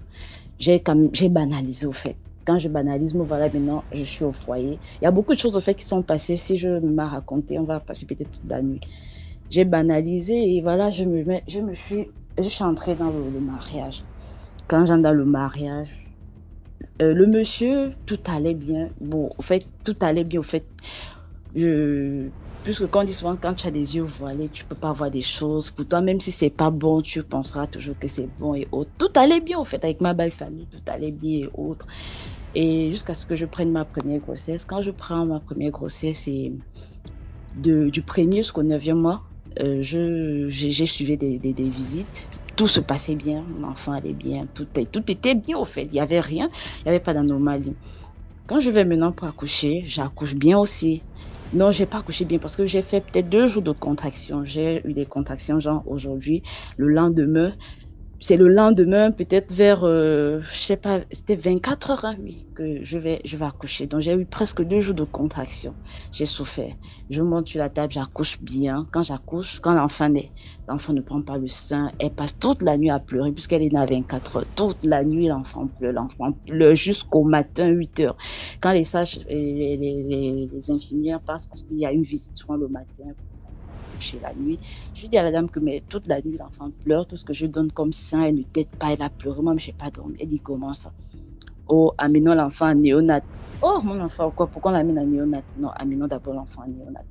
On amène l'enfant en néonat, arrivé là-bas, on dit, on met l'enfant sous couvreuse. Non, sous assistante respiratoire. Je dis, mais l'enfant quoi? Oh, ta fille ne respire pas bien. Oh, je dis, oh Seigneur, ça c'est quelle histoire encore? Et la nuit là-bas, c'était genre la journée, c'est pas 15 000, hein, 15 000 la journée. Donc, et on ne savait pas combien de jours cet enfant devait faire sous assistante. L'enfant est là, même pas 40 minutes. Même pas 40 minutes. Mon enfant, elle est morte. Elle meurt comme ça. Jusqu'aujourd'hui, je ne sais pas réellement ce qui s'est passé pour une grossesse qui s'est bien passée, un accouchement qui s'est bien passé. Ma fille est partie. Quand mon enfant meurt, c'est comme ça que mes parents, oh non, et les gens, au fait, la famille africaine, non, quand tu perds l'enfant, ton premier enfant, tu ne dois pas traîner, il faut chercher à prendre une autre grossesse. J'ai dit, ok, d'accord. Le manque de discernement, le discernement est important. Parce qu'aujourd'hui, je me dis que tout ce qui nous arrive il y a quelque chose, au fait, derrière tout ce qui nous arrive. Il y a un message que Dieu veut forcément nous transmettre. Mais je n'ai pas eu cette capacité-là en ce moment de savoir, au fait, qu'est-ce que Dieu voulait me transmettre, qu'est-ce que Dieu voulait me dire. C'est comme ça que j'ai pris ma deuxième grossesse. Quand je prends la deuxième grossesse, le même scénario et tout se passe bien. La dernière visite maintenant, quand je vais pour faire ma dernière visite, ma sage-femme, la femme qui me fait l'échographie, c'était la dernière échographie. Donc j'étais presque à terme, il fallait faire la dernière échographie avant d'aller accoucher. La femme qui fait l'échographie, elle constate que l'enfant est microcéphalé. Voilà, je ne sais pas si vous connaissez ce que ça veut dire. C'est comme ça que... Ça veut dire quoi? Bon, il y a un problème, ça veut dire que le corps de l'enfant le cerveau de l'enfant est moins développé que son corps. Donc, pour un enfant qui est à terme, qui a 9 mois de grossesse, le corps et le cerveau de l'enfant devraient être identiques, mais le cerveau n'était pas bien développé contrairement aux autres membres de son corps. Donc, c'est un truc de cerveau en tout cas. Et si le cerveau ne fonctionne pas, c'est là, on voit souvent des enfants, par exemple, des enfants comme des macrocéphalies, ils ont des grosses têtes, genre bizarres, ou bien des microcéphalies, tu verras des enfants avec des petites têtes, genre vraiment bizarres, et ça cause un retard un retard de croissance dans l'évolution de l'enfant, même quand l'enfant naît. Donc, c'est ça. Elle me dit, ton enfant est microcéphalique. Je crie, je dis, non, docteur, vous pouvez pas me dire ça. Elle me demande, mais qui t'a suivi, qui t'a fait des échographies tout le long de ta grossesse? Je dis, mais madame, c'est vous qui m'avez suivi pendant ma grossesse. Elle dit non, c'est faux. Je lui montre mon carnet, tous les rendez-vous de l'échographie et les résultats qu'elle a donnés. Elle dit mais comment ça peut arriver? Comment est-ce que ça arrive? Elle-même, elle n'a rien compris. Elle dit mais pourtant, du 3e mois jusqu'à maintenant, tout allait bien. C'est quoi ce problème? Elle dit non, ça dort. Elle me dit comme ça, il faut que j'appelle une autre collègue qui est plus spécialisée dans les échographies. On va un peu essayer de voir, peut-être c'est mon truc qui dérange, ma machine qui dérange. J'ai dit il n'y a pas de problème. Elle m'amène dans une autre clinique avec sa collègue qui est plus spécialisée dans ça. Là-bas même, c'était le Terminator, en fait. La dame, elle avait quatre télés dans la chambre, donc c'est de telle sorte que quand elle te consulte, tu verras l'échographie si tu es avec un parent. Moi, j'appelle mon mari, que voilà où vient. J'appelle aussi, il appelle sa sœur. Voilà, maintenant, tous sont venus, sont en salle. Parce que là où je suis, j'étais loin de maman et des autres parents, en fait. Tous nous sommes en salle. Et celle-là, quand elle branche son appareil, elle ne voit même plus l'enfant, en fait. Elle voit carrément une boule. Elle me dit, mais attends, Médiane, tu as une boule dans ton ventre. C'est pas un enfant que tu as dans le ventre, là. Tu as une boule. Parce qu'on ne voit pas les membres de l'enfant, on ne voit rien. Il n'y a rien, en fait. En tout cas, on doit chercher à évacuer cette espèce qui est dans ton ventre. Je craque, je pleure. Ma sage-femme me dit non, reste forte, parce que là, c'est plus bon. Et c'était cette même sage qui m'a suivi la première course. Elle me dit non, mais qu'est-ce qui ne va pas? C'est quoi ce problème? Elle me dit reste dans la prière. Donc, on m'a provoqué l'accouchement. Quand on me provoque l'accouchement, une nuit encore de douleur, je viens accoucher le lendemain à 8h. Quand j'accouche bizarrement, c'est pas l'espèce, au fait, qu'on voyait. Elle voit effectivement, c'est maintenant l'enfant qui sort. L'enfant naît avec ses 5 doigts, ses 5 pieds, mais l'enfant est microcéphalé. Voilà. Donc, c'est un autre problème sous la main. Il naît avec comment? 5 pieds comment? Tu dis 5 doigts? Pardon? Il naît avec les 5 doigts? Non, l'enfant avait tout normal au fait. Non, okay. L'enfant avait été tout physiquement, l'enfant était normal, mais juste qu'elle est microcéphalée. Donc, voilà un autre problème. En kit de scanner, échographie, IRM, tout, au fait, il fallait faire tout sur cet enfant. Et malgré ça, malgré que les hôpitaux donnaient des traitements, des trucs, moi, je me suis dit, bon, certes, l'hôpital donne un traitement, il faut aussi aller voir un prêtre exorciste pour essayer de prier. Mais le monsieur, il va me prendre, genre, à la maison, il me dépose à l'église. J'ai dit, mais allons à l'église, pourquoi est-ce que c'est notre enfant? Donc, si aujourd'hui il y a un problème, toi et moi, on assume ce problème, tu n'as pas le droit de me laisser partir seul, au fait. Il ne venait jamais à l'église, même les séances de prière qu'on donnait, il n'était jamais là, il ne faisait jamais, il ne respectait rien. Voilà, l'enfant, à 3 mois, 4 mois, mon enfant ne peut pas s'asseoir. J'ai dit, Seigneur, ça c'est quelle histoire? On me dit, va en rééducation. Je vais en rééducation avec l'enfant. Elle arrivait quand même à s'asseoir. 5 mois, 6 mois, l'enfant ne rentre pas comme les enfants normaux. Elle ne peut pas parler les premiers mots. En fait, je suis restée forte. J'ai dit, oui, Seigneur, si ce que ta volonté soit faite. Je suis restée vraiment accrochée dans la prière. 9 mois. La même chose, il n'y a pas d'évolution. Elle s'assoit quand même, elle baffe, mais elle ne peut pas parler, elle ne peut pas ramper. Vraiment, elle est comme ça, en fait. Je dis, ah Dieu, que ta volonté s'accomplisse. Mais je ne veux pas rester, je ne veux pas me décourager. C'est comme ça, un jour, je suis en train de dormir. Elle avait quel âge? 10 mois, oui. Elle avait 10 ou 11 mois. Je dors. C'est comme ça que mon père, il vient me dire en rêve que Diane, il est assis dans mon salon. Dans ma maison, il me dit l'homme avec qui tu es, c'est pas. Tu penses que il te dit tout. Au fait, tu penses que il t'aime. Tu penses que c'est ton homme, mais c'est pas ton homme. Au fait, il a dit un truc genre, tu ne connais pas réellement avec la personne avec qui tu vis. Au fait, moi je me réveille, j'avais personne au fait à côté de moi pour m'interpréter le rêve. Je dis mais pourquoi papa vient me dire un truc comme ça? Qu'est-ce qui se passe et à quoi? Après, j'ai dit, bon, je banalise, je regarde autour de moi, j'ai dit, mais je vois pas je ne vois pas mon mari comme un logiste parce que avec les miroirs et autres, comme on dit, des signes, il y a toujours des petits signes, au fait. Mais je ne voyais pas ces signes-là. Je me dis, bon, peut-être c'est un rêve comme d'autres rêves, au fait. Je dors encore. Une semaine après, c'est le petit frère de papa qui vient encore en rêve dans le salon où j'ai vu ce mot, au fait. Il me dit les mêmes mots que papa m'a dit. J'ai dit, là, ça devient très, très, très sérieux. J'ai dit, ok. C'est comme ça que j'avais cours puisque quand je partais en cours, il restait à la maison avec l'enfant, donc j'avais cours de 8h à 10h. Donc je revenais, c'est là où il partait au travail.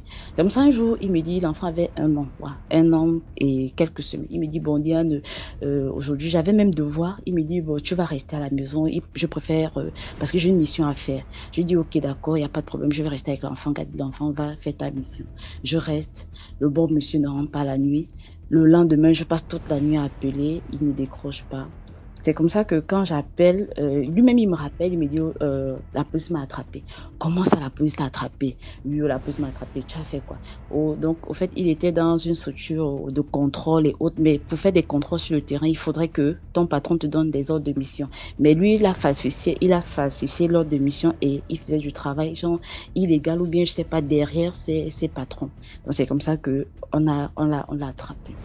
Et quand on l'attrape comme ça, il va en prison. Quand il va en prison, je pleure. Jeune marié, tu as un enfant qui est malade et voilà, ton mari, celui sur qui tu comptais ou bien que tu avais mis tout ton espoir, il va en prison. Je dis, Seigneur, qu'est-ce que tu veux me dire? Qu'est-ce que tu veux me faire comprendre? Si jeune que je suis, qu'est-ce que je t'ai fait pour mériter ça? 1 année de pleurs, 1 année de galère, 1 année de souffrance, 1 année... Et pendant tout ce temps, sa famille, je n'ai pas vu le soutien de sa famille, je n'ai pas vu le soutien de ses frères, je n'ai pas vu le soutien de quelqu'un. Heureusement que ma mère, c'est une femme qui sait se battre, donc, et je ne louais pas. Elle envoyait le lait parfois. Et à un moment donné, elle m'a dit, non, Diane, puisque tu pars à l'école, donne-moi l'enfant, je préfère garder cet enfant. Donc, elle essayait de jongler ainsi. Mais malgré ça, je partais, je rendais visite au monsieur, mais sa famille, je n'ai pas vu le soutien de sa famille. Sur son frère, il va jusqu'à, il vient me draguer, genre, tu sais, mon frère n'est pas là, donc, chez nous, la famille africaine, quand le frère n'est pas là, on récupère la femme et autres. J'ai dit, mon frère, jamais, et pour rien au monde, je ferai ça. Je ne ferai jamais ça. Donc, s'il te plaît, libère-moi la ligne. Mais il insistait, mais moi, je restais toujours dans mon côté et je restais toujours avec la prière, au fait. C'est comme ça, à un moment donné, je me suis retrouvée avec des amis, genre, on faisait des veillées de prière. Quand on faisait des veillées de prière, c'est comme ça que pendant la veille de prière, il y a une personne qui a eu une révélation. La personne ne connaissait même pas mon histoire. La personne me dit, Diane, vraiment le foyer dans lequel tu es partie, c'est pas ton foyer, c'est pas ta place. Et avant même qu'on arrive au problème, il y avait une dame quand je me rendais à l'école qui m'avait vue en route. Elle me dit, ma fille, là où tu es, c'est pas ta place. J'ai dit, maman, pardon, ne me dis pas ça, ne me raconte pas ça. Après, elle m'a dit, en tout cas, on remet à César ce qui est à César et à Dieu ce qui est à Dieu. Le temps viendra où toi-même tu comprendras. Tellement je l'aimais, tellement j'étais contente de mon foyer. Donc, tout ce qu'elle pouvait me raconter ce jour-là, je ne croyais pas. C'est maintenant, pendant la révélation, pendant les prières, quand il est déjà en prison et autres, la fille, elle m'appelle, elle me dit, Diane, voilà, le foyer où tu es, c'est pas ta place et autres. Tu es entrée dans une famille compliquée. C'est quoi ton problème? Mais est-ce que tu sais que les enfants qui sont partis, c'est même toi qui devais partir, mais ton mari, il faut beaucoup prier parce que Dieu t'aime tellement. Sinon, à la place de ses enfants, c'est toi qu'on devait sacrifier autres, mais il ne pouvait pas avoir la même mise sur toi. J'ai dit non, c'est faux, tu ne peux pas me dire ça. Non, c'est faux. J'ai dit non, tu peux pas me dire ça. Elle me dit effectivement, c'est ce qui devait t'arriver. Et voilà pourquoi tu as fait 1 an, parce qu'il a eu 2 ans, au fait, 2 ans de prison. Pendant 1 an, je priais, je disais, Seigneur, montre-moi, parle-moi, c'est quoi ton problème? Donc, pendant 1 an, j'ai prié, je n'ai pas eu de suite, je n'ai rien eu, Dieu ne m'a rien dit, jusqu'à ce que je commençais de prier là. Et la fille, elle me fait des révélations. Malgré cette révélation, je m'entête, j'ai dit, foutez-moi le camp, tout ce que vous dites là, c'est rien. Une autre séance de prière, une autre personne encore qui ne connaissait pas mon histoire, elle m'interpelle encore et elle allait jusqu'en profondeur. Elle me dit, Diane, là où tu es là, si tu ne sors pas de ce foyer, quand il sortira, un matin, tu vas pas te réveiller. Un matin, on va se souvenir de te trouver décédé parce que c'est pas ta place. Et ce monsieur ne t'a pas épousé pour être sa femme, mais tu étais l'esclave, au fait. Donc, et hormis ça, dans mes visions, dans mes rêves, au fait, quand je dormais, parfois, je voyais des serpents, des trucs genre vraiment atroces, au fait. Mais moi, j'avais toujours l'esprit de banaliser les choses, de négliger. C'est comme ça que, je vais pas mentir, quand il allait en prison, je n'avais pas de soutien, pas financier, et je n'avais vraiment aucun soutien. Mais je rencontrais vraiment des bonnes personnes qui m'ont soutenu, même à un moment donné dans mes études. Mais ces personnes, à un moment donné, s'écartaient tout simplement. Sans problème, la personne part. Sans problème, la personne part. La personne t'aime vraiment, la personne t'aide. Mais un de ces matins, tu appelles la fille, ne décroche plus. La fille va jusqu'à me dire, mais le monsieur, il a mis des trucs dans ton sexe, de telle sorte que peu importe l'homme que tu devais rencontrer, ma soeur, l'homme là devait te coucher peut-être pour la première fois et repartir parce qu'il t'a mis les fétiches dans le sexe. Et effectivement, c'est ce qui se passait. Je rencontre peut-être une personne, la personne veut bien m'aider et autres. La personne même est motivée, mais après quand on a les rapports sexuels, la personne disparaît. C'était vraiment mon quotidien. J'ai dit, ah bon? Et elle me dit, oui, tu as un truc dans le sexe, donc vraiment, il faut chercher à te soigner, à te traiter. J'ai dit, d'accord, je ne vais pas commencer par la procédure, parce que vous me parlez de la procédure de divorce, moi je ne suis pas prêt pour ça. Mais je vais d'abord pour ma santé, je vais commencer par ma santé. C'est comme ça qu'on a fait une séance de délivrance. Quand on fait la séance de délivrance, c'est sa grande sœur, elle vient carrément se manifester en moi. Elle dit genre, cette femme, elle est entrée dans notre famille avec une étoile, au fait, je vais récupérer cela. Elle est qui, au fait? J'ai dit, bah, moi j'étais scandalisée parce que mais même mes propres parents, ils ne se manifestent pas en moi. Je quitte d'un pays pour un autre, mais c'est toi qui viens entrer en moi, genre, pour me détruire, au fait. Qu'est-ce qu'elle t'a fait? Tu la connais? Oh non, mais elle est entrée dans ma famille avec un truc. C'est ce truc-là. On l'a chassée, on a fait des prières, elle est quand même partie. Maintenant, après la séance de délivrance, son frère, même étant en prison, il m'appelle. Oh, bien, je vais te retrouver là où je t'ai laissé.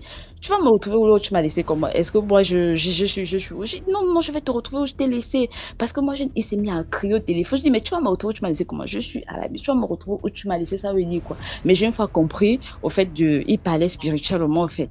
J'ai compris, j'ai pas trop voulu entrer dans son jeu.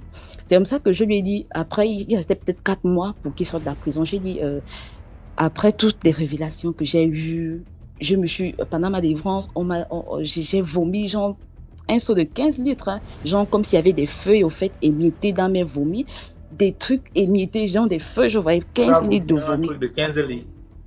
Oui, un gluant de 15 litres avec des trucs, genre comme des feuilles, au fait, émiettées dans le gluant, au fait, des feuilles, genre comme des trucs que je consommais, des feuilles. Quand je lui dis, voilà, je pense que toi et moi, on ne peut plus, quand tu vas sortir, on ne peut plus rester ensemble parce qu'aujourd'hui, mes enfants sont partis. Et au fait, ils ont été, je veux dire quoi, les enfants étaient sacrifiés pour que je vive, au fait. Donc, je peux comprendre ça ici, mais moi, je ne veux plus de ce foyer. Donc, quand tu sortiras, sache qu'on ne sera plus ensemble. Il dit jamais. En tout cas, tu peux faire quoi? Pour lui, comme j'étais pas dans mon pays, j'étais dans son pays, au fait, je n'avais personne, je n'avais pas de force. C'est comme ça que même sa sœur me dit, tu penses que tu parlais où tu es une prisonnière, tu es une esclave. Elle m'a dit ça à vive voix, à face to face. Elle me dit ça, que tu es une esclave. Tu penses que tu peux faire quoi? Tu es en prison ici, tu penses que tu peux aller où? Je rigolais, au fait. J'ai dit, si c'est vous qui m'avez créé, vous allez me dire ça aujourd'hui, que je suis une esclave. Dieu merci, malgré le fait que j'avais pas de moyens, je suis tombée sur une amie. Cette copine-là, son mari, son frère était huissier de justice. Je suis allée vers l'huissier de justice. J'ai dit au frère, voilà mon frère, j'ai pas assez de moyens, mais j'ai expliqué ma situation. On a pu trouver des raisons, des motifs, parce qu'au tribunal, la spiritualité n'est pas encore reconnue. Mais on a pu trouver des motifs sur l'activité qu'il exerçait, sans me dire beaucoup de mensonges. Donc, on a pu trouver un motif, on a monté le motif, et c'est comme ça que j'ai entamé la procédure. Quand j'entame la procédure, ses parents me disent que tu ne vas aller nulle part, tu ne vas rien faire autre. Dieu merci, quand j'arrive au tribunal, le premier procès, on me reçoit, j'explique la version des faits. Quand on le reçoit, il ne fait même pas 2 minutes. Hein. Il dit, voilà, d'accord, j'accepte le divorce. Je me suis mis à genoux ce jour-là. J'ai loué Dieu, je sais pas. Parce que ma plus grande crainte, c'était du genre qui refuse le divorce ou bien qui rejette. Parce que de premier visu, c'est ce que ses parents voulaient, gens qui refusent. Mais quand tu places Dieu devant toute chose, vraiment, tu verras toujours sa gloire se manifester. Et même tes ennemis, ils vont se mettre dans ton camp sans le savoir. Et c'est ce qu'il a fait. Le monsieur a accepté. Et quand il accepte, je sais pas, c'est on a peut-être eu 5 audiences. C'est peut-être vers la 4e audience que le monsieur dit, que le monsieur dit, oh, bon, c'est moi qui l'ai amené ici, j'aimerais qu'on la rapatrie et autres. Le tribunal lui a tout simplement dit que, mais non, le tribunal civil n'a pas pour compétence de rapatrier une personne. Mais non, si tu veux le rapatriement, c'est un autre service. Ça ne relève pas de nos compétences. C'est comme ça que on s'est séparés, le divorce a été prononcé. On lui a demandé de verser une somme pour cet enfant, mais jusqu'à présent, le monsieur n'appelle jamais. Il ne prend pas de nouvelles de son enfant. Il ne demande pas à savoir comment va l'enfant. Mais je me bats, je suis en vie, j'ai mon petit boulot. Je rends grâce à Dieu parce que malgré l'état de mon enfant, l'état de santé, je ne baisse pas la garde et je dis merci à Dieu et j'accompagne cet enfant-là. Donc, c'était un peu une expérience que je voulais partager, vraiment de dire à nos sœurs de faire très attention. Il y a beaucoup d'hommes qui viendront vers nous pour nous demander un mariage, étant donné qu'on va dans les églises, beaucoup vont pour prier pour le mariage, mais tout ce qui brille n'est pas forcément or. Vraiment, demander au discernement à Dieu pour vraiment savoir est-ce que cet homme qui vient vers moi est vraiment le vrai, est-ce que c'est vraiment mon choix, en fait. Parce qu'il y a d'autres qui meurent, beaucoup meurent, hein. Beaucoup n'ont pas eu la chance que moi j'ai eue. Vraiment beaucoup de jeunes filles meurent dans des foyers parce que quoi, le mari est trompé dans des trucs sales, dans des trucs louches. Donc, c'était un peu ça, en fait, ma petite expérience que je voulais partager ce soir. Toi, tu as vraiment traversé des trucs, hein, maman. Ouais, et là, c'était pas tout parce que, comme je disais, s'il fallait se mettre à raconter, on devait passer toute la nuit, mais en toute chose, on rend grâce à Dieu et voilà, on reste un témoin vivant pour sa gloire. Donc, c'est un peu ça. Bon, cette histoire, c'est que j'ai suivi une sœur un peu parler de la même chose que moi j'ai vu aussi, c'était au quotidien. Bon, bref, depuis l'âge de 3 ans, quand je me couche, j'ai l'impression qu'un matin, en me réveillant, surtout aux environs presque, je peux dire 4h, 5h, 6h comme ça, je n'arrive pas à me réveiller. M'écoutez là. Allô? Allô? Oui, je n'arrive pas à me réveiller. Bon, là c'est l'âge de 3. Oui, là c'est que j'ai l'âge de 3 ans quand j'ai détecté ça. C'était pour ma première fois. Je suis couché sur le lit un matin, je vais me lever, rien. J'ouvre les yeux, rien, je ne sens rien.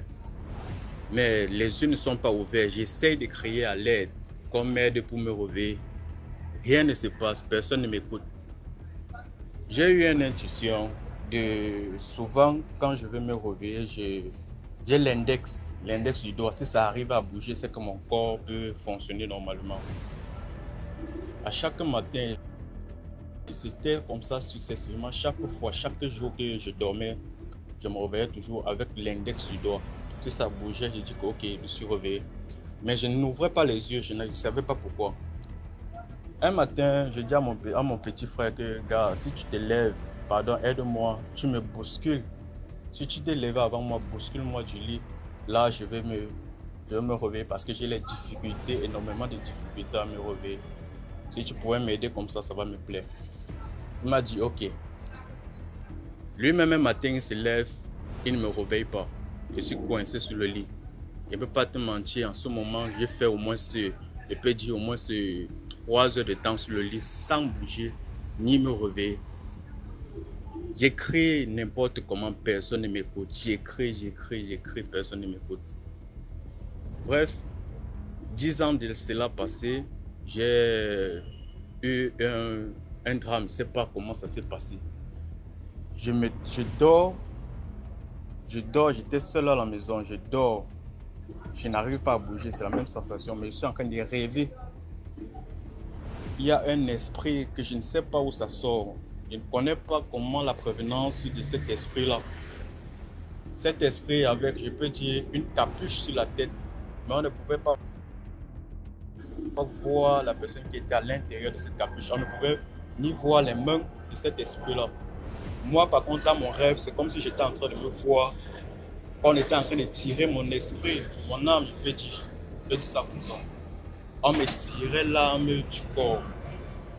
Bref, comme je ne bougeais pas, cette personne qui aspirait mon esprit, il envoyait les mains, je peux dire, il avait les os. Ce n'était plus les bras, ce n'était rien d'autre, mais rien que les os. Il envoie les os entre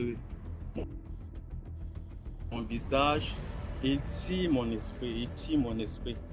Je me suis senti en train de quitter mon corps. Le réflexe là est arrivé directement qu'il faut que je bouge mon index pour vite me réveiller. Quand j'ai essayé de laisser cet esprit face à moi, bon, c'est-à-dire que dans mon rêve, j'étais en train de me voir. Et quand je me voyais, l'esprit là, je ne sais pas s'il était en train de me voir, mais il ne me voyait pas. Quand j'ouvre les yeux, cet esprit-là sort avec une vitesse rapide.